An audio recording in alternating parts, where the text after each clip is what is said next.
Saya buka masker ya, Tat. Inggih. Assalamualaikum warahmatullahi wabarakatuh. Alhamdulillahirrabbilalamin.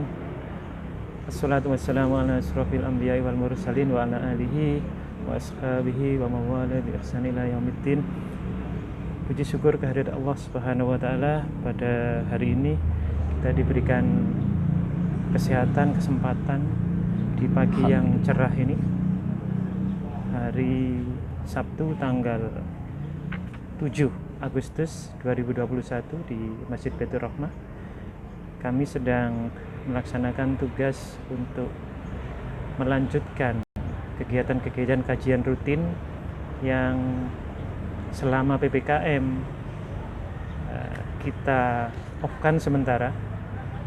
Namun alhamdulillah berkat rahmat Allah yang Maha Kuasa, di pagi hari ini sesi kajian rutin online yang kedua kita laksanakan dengan menghadirkan Ustadz kita, Ustadz Alvin Syokhe. Assalamualaikum Ustadz. Alhamdulillah. Alhamdulillah. Ya. Untuk kajian rutin ini, Tat, kita melanjutkan apa yang sudah jenengan sampaikan di bulan sebelumnya. Iya. Kalau nggak salah di bab yang ke-284, Ustaz. Iya. Ya. Okay. Untuk itu kami mohon pemirsa bisa menikmati kajian online kami di Masjid Baitur Rahmah, Sawu Jajar, Malang. Monggo Ustaz, waktu dipersilakan. Bismillahirrahmanirrahim. Alhamdulillahirabbil alamin. Allahumma salli wa sallim ala sayyidil awwalin wal akhirin, nabiyina Muhammadin wa ala alihi wa sahbihi ajmain. Amma ba'd. Saya ingin menyapa para pemirsa sekalian. Setelah memuji kepada Allah, bersalawat kepada Nabi Muhammad SAW, maka saya kepingin mengucapkan Assalamualaikum warahmatullahi wabarakatuh. Waalaikumsalam warahmatullahi. Kita di momen-momen yang tidak biasa, biasanya kita dihimpun oleh Allah Subhanahu wa taala di masjid setelah sholat subuh membaca kitab Riyadhus Shalihin melalui syarahnya Nuzhatul Muttaqin. Maka di waktu duha dan kajian online yang juga bisa mungkin diputar berulang-ulang, maka mudah-mudahan tidak mengurangi niatan kita untuk memperdalam pengetahuan kita terkait agama kita. Kita kaji kitab Riyadhus Shalihin, tamannya orang-orang yang soleh. Kita sampai pada bab ke-284. Judulnya adalah Babu Tahrimi Mutilul Ghani Bihaqqi Talabihi Sahibahu.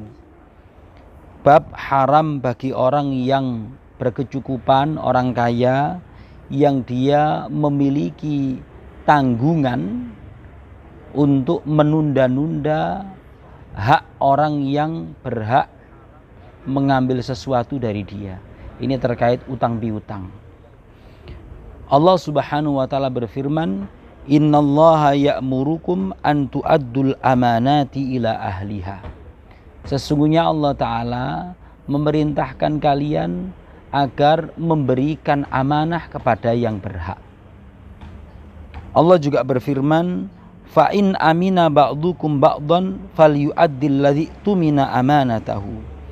Kalau sebagian di antara kalian merasa aman, nyaman berinteraksi dengan seseorang, maka hendaknya dia menunaikan amanah sesuai dengan apa yang diamanahkan kepada dia. Hadis di dalam bab ini cuma satu saja, yaitu An Abi Hurairah radhiyallahu ta'ala anhu anna Rasulullah sallallahu alaihi wasallam qala matlul ghaniyu zulmun. Penundaan pembayaran hutang atau tanggungan dari orang yang berkecukupan, dia kaya, sebetulnya dia bisa melunasi tanggungannya, itu merupakan kezaliman kepada pihak lain. Wa idza udbi'a ahadukum ala mali'in, dan apabila salah seorang di antara kalian diarahkan untuk mengambil piutangnya itu kepada pihak lain, falyatba, maka hendaknya dia mau mengikutinya. Artinya, kalau ada orang yang punya tanggungan kepada Anda, kemudian Anda diarahkan untuk tanggungan saya, kata orang yang punya hutang kepada kita itu akan dilunasi oleh si fulan. Maka permintaan semacam ini hendaknya kita juga meresponnya dengan kebaikan. Kalau kita melihat ada komitmen yang baik. Memang kita hidup pada zaman mencari orang yang punya sifat amanah terhadap harta itu cukup susah. Sehingga pilihlah orang yang tepat di dalam interaksi muamalat. Jadi mencari orang yang masih memiliki sifat amanah, supaya akad-akad yang terjadi itu berjalan sesuai dengan apa yang diakadkan. Satu di antaranya adalah di sini ditegaskan pengharaman penundaan pembayaran hutang atau tanggungan kalau seseorang itu sudah mampu untuk memberikannya. Bab yang ke-285.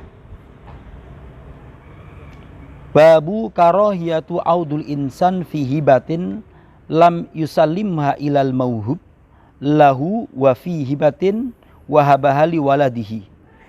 Ini judul babnya ini cukup panjang. Yang intinya adalah orang yang sudah memberikan sesuatu kepada pihak lain, maka tidak diperbolehkan dia memintanya lagi.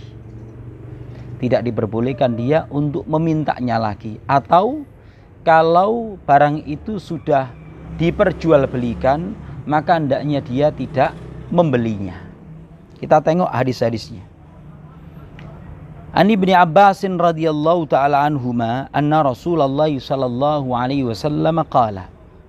Dari sahabat Abdullah bin Abbas, sepupu Rasulullah sallallahu alaihi wasallam, Nabi bersabda, alladzi ya'udu fi hibatihi, orang yang meminta kembali barang yang sudah dia berikan, yang dia sudah menghibahkan kepada pihak lain, kal kalbi yarji'u fi qai'ihi, diumpamakan oleh Rasulullah sallallahu alaihi wasallam seperti anjing yang memakan lagi sesuatu yang dia sudah muntahkan. Ya Allah, gambaran yang begitu buruk diberikan oleh Rasulullah SAW, perumpamaan yang begitu jelek. Sudah menggunakan anjing, anjingnya muntah, muntahnya dimakan lagi. Maka ini merupakan suatu permisalan yang buruk, di mana Rasulullah SAW menegaskan tidak pantas bagi orang yang sudah menghibahkan sesuatu yang dia sudah hibahkan kepada pihak lain, maka dia mengambil lagi apa yang dia hibahkan itu. Wa fi riwayatin, dalam satu riwayat ada redaksi begini, mathalul ladzi yarji'u fi sadaqatihi, orang yang meminta lagi sedekahnya, kama thalil kalbil yaqi, itu seperti anjing yang muntah, thumma ya'udu fi qai'ihi fayakuluhu, ya sama. Kemudian dia memakan lagi sesuatu yang dia sudah muntahkan itu. Na'udzubillah. Ada juga riwayat yang lain menggunakan redaksi yang lebih pendek. Al-a'idu fi hibatihi kal-a'idi fi qai'ihi. Orang yang mengambil lagi barang yang dia sudah berikan, maka seperti seseorang yang memakan lagi sesuatu yang dia muntahkan. Semuanya adalah permisalan buruk, di mana orang yang sudah menghibahkan sesuatu maka hendaknya dia mengikhlaskannya.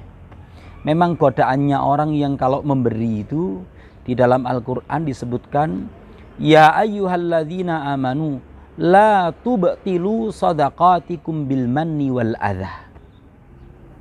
Orang mukmin, janganlah kalian membatalkan pahala sedekah kalian dengan cara mengungkit-ungkit atau menyakiti orang yang diberi. Jadi godaannya itu memang banyak orang bersedekah itu. Mudah-mudahan oleh Allah Subhanahu wa taala kita diberikan kekuatan untuk ikhlas di dalam memberi, dan kita tidak mengungkit-ungkit atau melakukan sesuatu yang membuat pahala sedekah, pahala hibah yang kita lakukan itu menjadi terhapus di sisi Allah Ta'ala. Naudzubillah. Ada cerita ini. An Umar bin Khattab radhiyallahu ta'ala anhu qala, hamaltu ala farasin fi sabilillahi fa'adha'ahu alladhi kana indah. Fa'aradtu an ashtariyahu wa dhanantu annahu yabi'uhu birukhs. Fasa'altu an-nabiyya sallallahu alaihi wasallam faqala la tashtarihi wa la ta'ud fi sadaqatika wa in a'takahu bidirhamin. Fa innal aida fi sadaqatihi kal aidi fi qayyihi. Muttafaqun alaih. Sahabat Umar bin Khattab radhiyallahu taala anhu memiliki satu kendaraan kuda lah yang beliau telah memberikannya kepada seseorang. Kemudian ternyata beliau tertarik dengan kuda yang sudah diberikan itu. Maka beliau melihat kuda itu dijual di sebuah pasar. Dan harganya murah. Kemudian beliau bertanya kepada Nabi SAW tentang hal itu. Boleh tidak membeli lagi barang yang dia sudah hibahkan kepada pihak lain dan itu dijual? Maka Nabi SAW bilang, la tashtarih, jangan engkau beli. Wala ta'ud fi sadaqatika, dan jangan engkau mengambil lagi apa yang sudah engkau sedekahkan. Wa in a'takahu bidirham, meskipun engkau dikasih harga yang cuma 1 dirham saja, artinya sesuatu yang sangat murah. Karena orang yang mengambil lagi sedekahnya dengan mekanisme pembelian ini padahal, maka itu seperti orang yang memakan lagi sesuatu yang dia muntahkan. Naudzubillah. Naudzubillah. Jadi sesuatu yang sudah disedekahkan oleh sahabat Umar kepada seorang mujahidin, kemudian kendaraan atau kuda yang bagus itu dijual, Rasulullah SAW menyarankan sahabat Umar jangan dibeli lagi. Jangan dibeli. Ya, Ustadz, mungkin saya potong sebentar, Ustadz. Ya.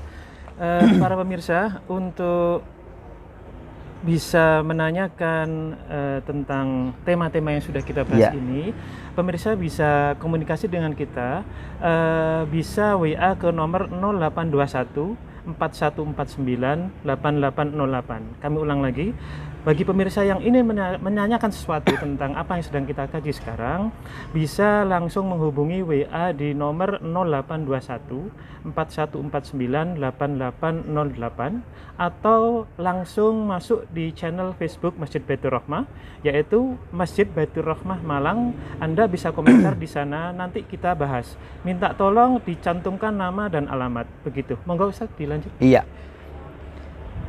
Nah, sekarang bab ke 286. Judulnya Babu Ta'kidi Tahrimi Malal Yatim. Bab pengharaman yang sangat merampas harta anak yatim. Para jamaah sekalian, Islam begitu melindungi hak-hak orang yang lemah. Satu di antara golongan yang lemah itu adalah anak yatim. Seseorang anak yang belum mencapai akil balik, ayahnya sudah meninggal. Begitu banyak ayat-ayat turun untuk menjaga hak-hak anak yatim. Terutama kita bisa tengok di dalam surat An-Nisa. Juga di juz 30 surat Al-Fajr, surat Al-Ma'un, banyak membicarakan tentang hak-hak anak yatim. Jangan sampai apa yang menjadi milik mereka itu terampas oleh pihak yang semestinya melindunginya. Kita tengok. Allah Subhanahu wa taala berfirman, "Innalladzina ya'kuluna amwalal yatama zulman." Sesungguhnya orang-orang yang memakan harta anak yatim secara zalim, innama ya'kuluna fi butunihim naro. Sesungguhnya hanyalah mereka itu mengkonsumsi, memasukkan ke dalam perutnya bara api neraka. Wa sayaslawna sa'ira, dan kelak mereka akan dimasukkan kepada neraka yang menyala-nyala. Surat An-Nisa ayat 10. Ini begitu kerasnya ancaman merampas harta anak yatim. Para jamaah sekalian, anak yatim di dalam terminologi ini itu bukan hanya anak yang kita pandang tidak punya apa-apa. Kadangkala anak yatim itu dia mendapatkan warisan yang nilainya fantastis, miliaran mungkin, ratusan juta mungkin. Sementara pihak yang menjadi walinya, yang mengelola harta anak yatim itu, nah itu pilihannya dua.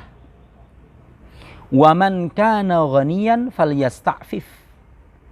Kalau dia orang yang kaya, maka hendaknya dia orang yang menjaga diri. Artinya di dalam pengelolaan harta anak yatim jangan mengambil upah. Waman kana faqiran falyakul bil ma'ruf.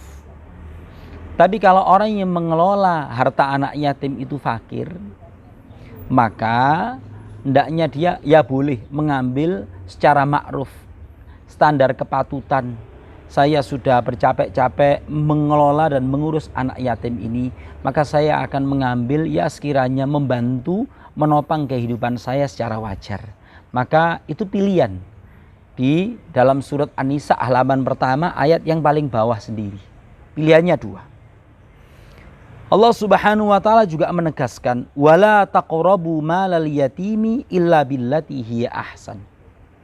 Janganlah kalian mendekati harta anak yatim kecuali dengan cara yang paling baik. Bahkan dikatakan dalam sebuah hadis, kalau misalnya kita mengelola harta anak yatim dan itu sudah mencapai nisab, Nabi SAW menegaskan, niagakanlah harta anak yatim itu supaya tidak habis dimakan zakat. Maka para jamaah sekalian rahimakumullah, ini memang pilihan yang cukup sulit. Kalau diniagakan itu ada potensi yang namanya berniaga.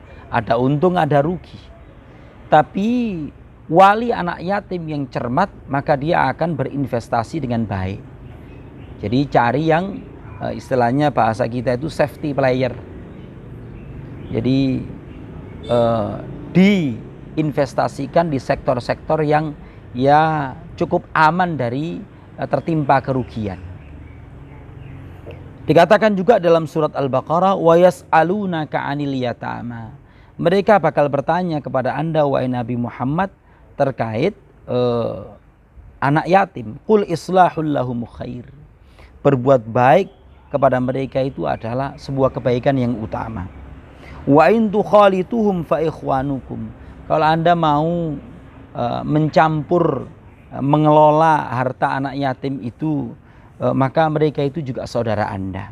Wallahu ya'lamul mufsida minal muslih. Tapi ingat, Allah tahu siapa yang punya niatan merusak dan siapa yang berbuat perbaikan. Saking besarnya perlindungan Islam kepada anak yatim, kita bisa tengok surat An-Nisa ayat yang ke-19 yang dilatar belakangi dulu keadaan wanita jahiliyah itu, mereka itu diwarisi bukan mewarisi. Seorang ibu membawa putrinya menemui Rasulullah SAW karena suaminya meninggal. Ya Rasulullah, bapaknya anak saya ini meninggal, suaminya ibu ini. Dia meninggalkan harta yang cukup banyak dan ternyata dikuasai sama paman-pamannya dari pihak bapaknya. Saya dan dia nggak dapat apa-apa. Maka turun firman Allah Ta'ala, ya ayyuhalladzina amanu la yahillu lakum antarithun nisa'a karha. Orang mukmin, tidak boleh kalian mewarisi wanita secara paksa. Jadi dulu wanita jahiliyah itu bukan mewarisi tapi diwarisi. Betapa rendahnya kehidupan para wanita dan hak-haknya itu dikebiri pada zaman jahiliyah. Islam memberikan hak mereka dengan sebaik-baiknya. Kita tengok ada satu hadis terkait bab ini, yaitu ancaman keras terhadap mengambil harta anak yatim secara zalim. An Abi Hurairah radhiyallahu taala anhu anin Nabi sallallahu alaihi wasallam. Sahabat Abu Hurairah meriwayatkan dari Nabi sallallahu alaihi wasallam, beliau bersabda, ijtanibu asab'al mubiqat. Jauhilah oleh Anda semuanya 7 hal yang membinasakan. Qalu, para sahabat yang mendengarkan statement Rasulullah SAW ini bertanya, "Ya Rasulullah, wa ma hunna?" Apa itu 7 hal yang membinasakan? Nabi SAW memerinci.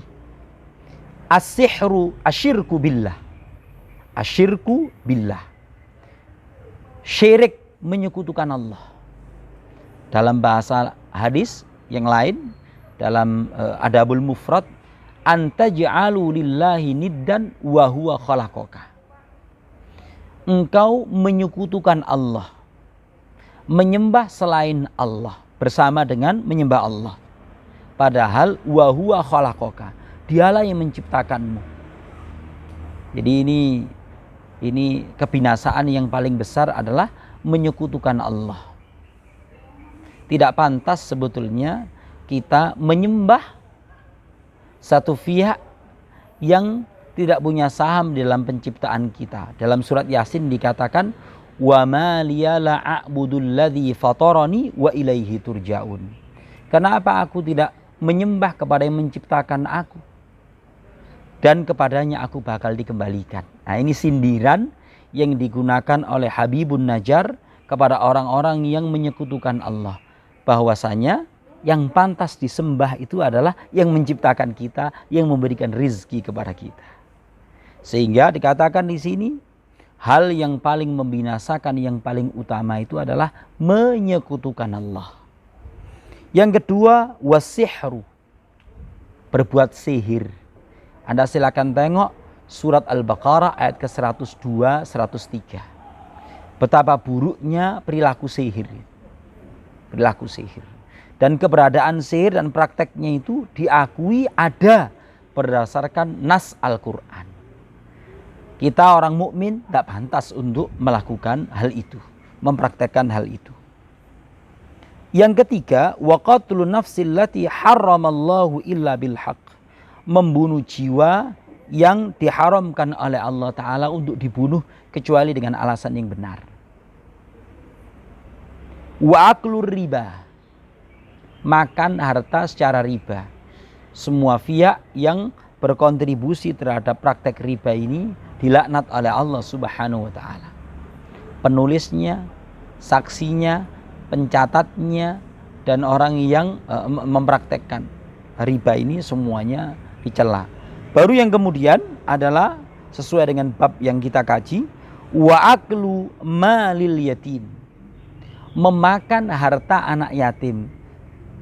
Maksudnya adalah secara zalim, merampas harta mereka. Merampas harta mereka.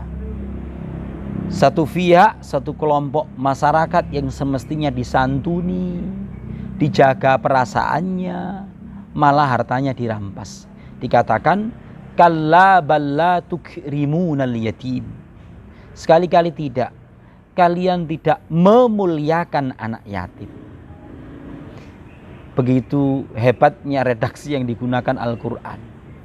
Kalau mau memberi makan atau memberi sesuatu kepada anak yatim, maka hendaknya betul-betul dijaga pemuliaan kepada perasaan mereka.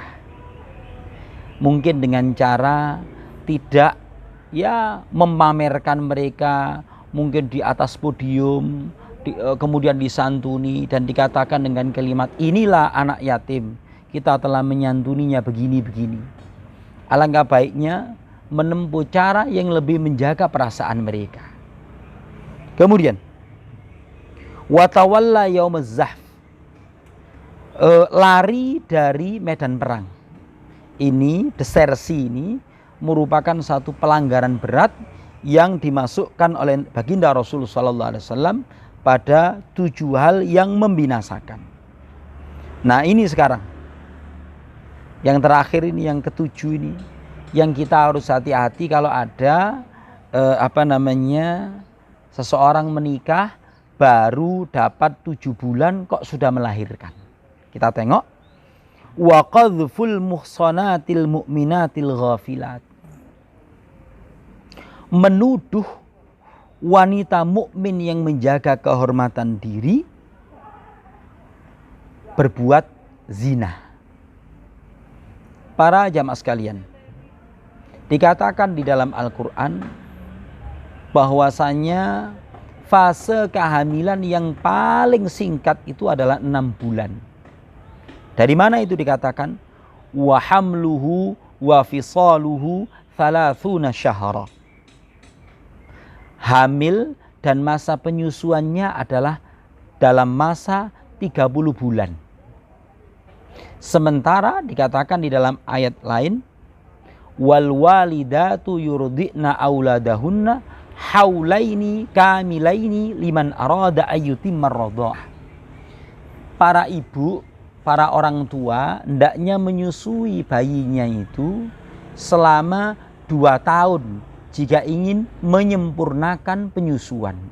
2 tahun berarti adalah 24 bulan.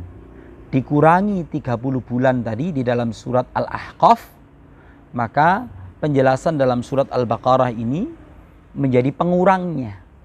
30 dikurangi 24, tersisa 6. Fase terpendek seseorang hamil dan bisa melahirkan itu adalah 6 bulan. Sehingga kalau ada tetangga misalnya, putrinya, putra-putrinya menikah, baru dapat 7 bulan kok sudah lahir, maka tidak layak untuk kita tahu-tahu, wah itu berarti berdasarkan hitungan itu LKMD gitu. MBA gitu. Lamaran keri meteng dhisik jarene wong biyen, atau MBA, married by accident. Nah itu persepsi semacam itu hendaknya dihilangkan. Ini banyak terjadi meskipun memang pada kenyataannya adalah di masyarakat kita sekarang ini, ya Allah, banyak terjadi married by accident itu. Tapi tetap ketika berinteraksi sesama mukmin yang dikedepankan adalah husnudzon, bukan suudzon.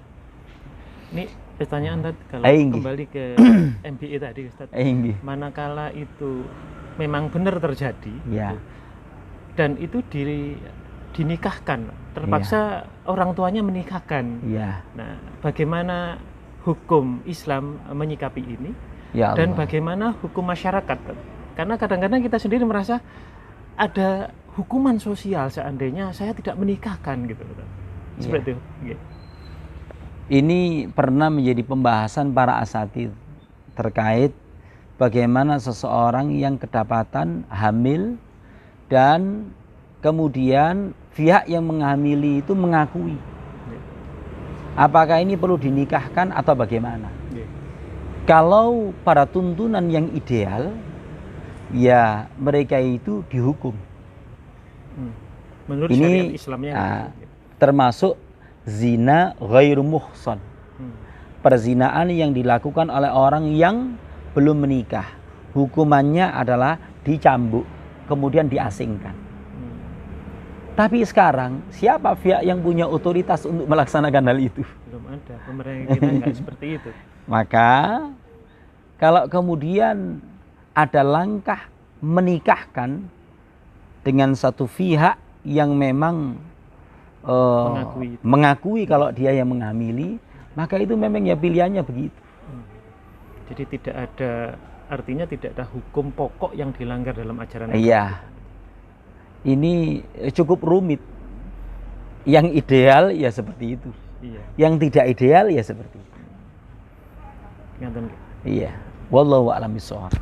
Ya, mudah-mudahan bisa dihindarkan dari iya, hal-hal yang memang melanggar aturan agama kita. Iya. Dan min isyratis sa'ah, satu di antara ciri dekatnya kiamat itu salah satunya adalah munculnya fenomena semacam itu. Munculnya fenomena seseorang yang hamil di luar nikah. Wal iyadzubillah, kita memohon perlindungan kepada Allah hal itu terjadi di keluarga kita. Na'udzubillah. Yang kedua tadi Ustadz Alvin sampaikan tentang menggunakan harta anak yatim. Iya. Bagaimana seandainya anak yatim sendiri itu memang tidak punya harta sama sekali, iya, sehingga jenengan sampaikan tadi harus diekspos teman-teman kemana-mana, dinaikkan di atas panggung dan sebagainya untuk mendapatkan sesuatu. Nah, di masyarakat kita sekarang Ustaz, mungkin terjadi pergeseran. Kalau mungkin di pinggiran itu masih ada hal seperti itu kan. Nah, sekarang kita sudah mulai sadar bahwa mengekspos anak yatim itu bukan sesuatu yang secara etika itu sedikit bermoral gitu kan. Jadi bagaimana sebaiknya? Apakah tidak sebaiknya kita kunjungi mereka, kita berikan, kita santuni tanpa harus diekspos? Gitu. Tanpa dimasukkan ke dalam media sosial sehingga ada yang merasa terdolimi dan tersakiti gitu. Nggih, monggo Ustaz. Saya punya pengalaman pribadi ngajar di sebuah panti asuhan. Di mana ada sekitar 10 anak waktu itu, karena ini panti asuhan merintis. Suatu ketika ada satu anak naik ke tower. Dia mau menjatuhkan dirinya dari atas tower itu, anak panti ini. Loh kok seperti itu? Oh iya, ternyata di sekolah dia itu diejek dengan kalimat begini, he arek panti, he arek panti. Sekedar begitu saja ternyata jiwa anak yatim itu sangat tersakiti sebetulnya. Maka ini sebetulnya teknis menyantuni. Kita perlu ingatkan dulu bahwasanya panti asuhan zaman Nabi SAW itu tidak ada. Yang ada adalah ketika seorang itu yatim, maka pihak keluarganya yang terdekat yang menyantuni. Pihak keluarga terdekatnya. Jadi adapun teknis yang ada di masyarakat sekarang, pada 10 Muharram anak-anak itu dinaikkan di atas podium. Saya betul-betul bertanya kepada anak-anak yang disantuni dengan cara semacam itu. Nak, sebetulnya kamu malu atau tidak? Malu Pak Alvin katanya. Maka dari sisi memanggil, saya waktu itu mengingatkan, jangan sekali-kali menggunakan anak panti. Bilang aja anak pondok. Kemudian jangan menggunakan kata-kata santunan kepada anak yatim, jangan. Santunan kepada santri-santri. Itu kepada MC-nya saya sampaikan seperti itu. Karena ini menyangkut namanya ihtiramus syu'ur, memuliakan perasaan seorang anak. Redaksi yang digunakan di dalam surat Al-Fajr, kalla, sekali-kali tidak, mbok ojo ngono mbok. Kalla balla tukrimunal yatim. Kalian belum memuliakan anak yatim. Jadi cara memuliakan anak yatim itu tidak hanya memberikan santunan itu saja Ustaz ya. Jadi mungkin menjaga panggilan, perasaannya, betul, itu yang benar-benar kita pertimbangkan pemirsa. Jadi seperti masjid-masjid yang ada, termasuk masjid kita ini juga perlu harus mengkoreksi diri Ustaz. Bagaimana teknis santunan atau pemberian atau tali asih kepada saudara-saudara kita yang belum seberuntung kita. Gitu, itu pilihan teknis, silakan dicari yang terbaik bagaimana. Yang terhalus gitu. Yang paling halus, yang lebih bisa memuliakan perasaan mereka. Saya itu membayangkan begini Pak Syekh. Orang-orang yang kepingin menyantuni dulur-dulur yang dalam hal ini terkategori sebagai anak yatim, itu menjemput mereka ke rumahnya. Kemudian berikut ibunya atau siapa yang di situ yang menjadi wali anak yatim itu diajak, ayo kita ke pusat perbelanjaan, silakan Anda memilih kebutuhan-kebutuhan Anda. Mau buku, mau beras, mau apa, silakan. Kami tunggu selama 2-3 jam atau berapalah, 1 jam atau berapa. Dan ketika mereka sudah selesai dengan apa yang mereka butuhkan, kita yang bayari, kemudian kita antar pulang. Saya yang bayangkan senengnya ya opo iku anak yatim. Betul. Ya Allah. Kalau memang dibuat seperti itu, karena selama ini Ustadz, setiap momen-momen atau peristiwa-peristiwa apapun semuanya itu diupload di medsos juga. Iya, iya. Makanya kalaupun menyantuni dengan cara yang jenengan sampaikan itu sesuatu yang sangat menyentuh begitu Iya. pemirsa ya. Iya. Memang kita harus memulainya dengan cara yang halus itu. Kalau bukan Iya. dari diri kita dulu itu siapa lagi yang akan Nggih. memulainya? Sapa mana sing memulai? Oke. Saya punya banyak pengalaman Iya. terkait menyantuni anak-anak yatim ini. Jadi teknis-teknis, kemudian yang di panggung tadi itu saya tanya langsung dan Nggih. sebagainya. Ya Allah. Iya. Ya betapa pentingnya kita bikin koreksi bersama bagaimana memuliakan perasaan. Baik. Nggih. Alhamdulillah. Alhamdulillah pemirsa-pemirsa yang di rumah maupun yang di jalan yang sedang menikmati kajian online Masjid Baitur Rahmah, apa yang Ustadz Alvin sampaikan tadi mudah-mudahan bisa memberikan suatu pencerahan bagi kita, suatu ilmu yang baru manakala kita bisa terapkan dalam kehidupan kita sehari-hari. Insya Allah kita menjadi manusia-manusia yang lebih baik daripada sebelumnya. Amin, amin, Monggo ya Ustadz Alvin, kalau memang dilanjut lagi Sambut. atau sudah selesai ya. Sambut. Saya lihat waktu sudah menunjukkan hampir jam 9 lebih 02 ya Tat ya. Terima kasih banyak. Mungkin cukup sampai sekarang kajian kami dari Ustadz Alvin tentang kajian lanjutan dari Riyadhus Shalihin di bab 284 dan insya Allah akan kami lanjutkan dengan kajian-kajian yang lain dengan kondisi Nun Sewu kita masih dalam segala keterbatasan Ustadz. Kami mohon maaf karena kajian tidak dihadiri oleh jamaah yang biasanya ngantri di bawah itu luar biasa. Namun dengan kondisi pandemi ini kami coba walaupun dengan segala keterbatasan kita tetap menjaga syiar itu harus berjalan gitu. Mudah-mudahan Allah mengampuni kita semua. Gitu Tat. Monggo Ustadz ditutup dengan doa. Ya, kita doa bareng-bareng. Mudah-mudahan apa yang kita kaji ini menjadi ilmu pengetahuan yang bermanfaat. Bismillahirrahmanirrahim. Allahumma shalli wa sallim ala sayyidina Muhammad walhamdulillahirabbil alamin. Rabbana dhalamna anfusana wa illam taghfir lana wa tarhamna lanakunanna minal khasirin. Allahumma anfa'na bima 'allamtana wa 'allimna ma yanfa'una wa zidna ilma. Allahumma qasim lana min khasyatika ma tahulu bihi bainana wa baina ma'siyatik wa min ta'atika ma tuballighuna bihi jannatak wa minal yaqini ma tuhawwinu bihi 'alaina masa'ibad dunya wa mati'na Allahumma bi asma'ina wa absarina wa quwwatina abadan ma abqaitana waj'alhul waritha minna waj'al tha'rana ala man zalamana wansurna ala man adana wa la taj'al musibatana fi dinina wa la taj'al ad-dunya akbar hammina wa la mablagha ilmina wa la tusallit alaina bi dhunubina man la yakhafuka fina wa la yarhamuna. Rabbana taqabbal minna innaka antas samiul alim wa tub alaina ya maulana innaka antat tawwabur rahim. Rabbana atina fid dunya hasanah wa fil akhirati hasanah wa qina adzabannar.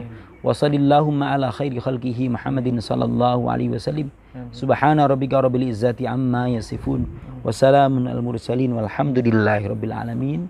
Wal afu minkum. Assalamu alaikum warahmatullahi wabarakatuh. Waalaikumsalam warahmatullahi wabarakatuh.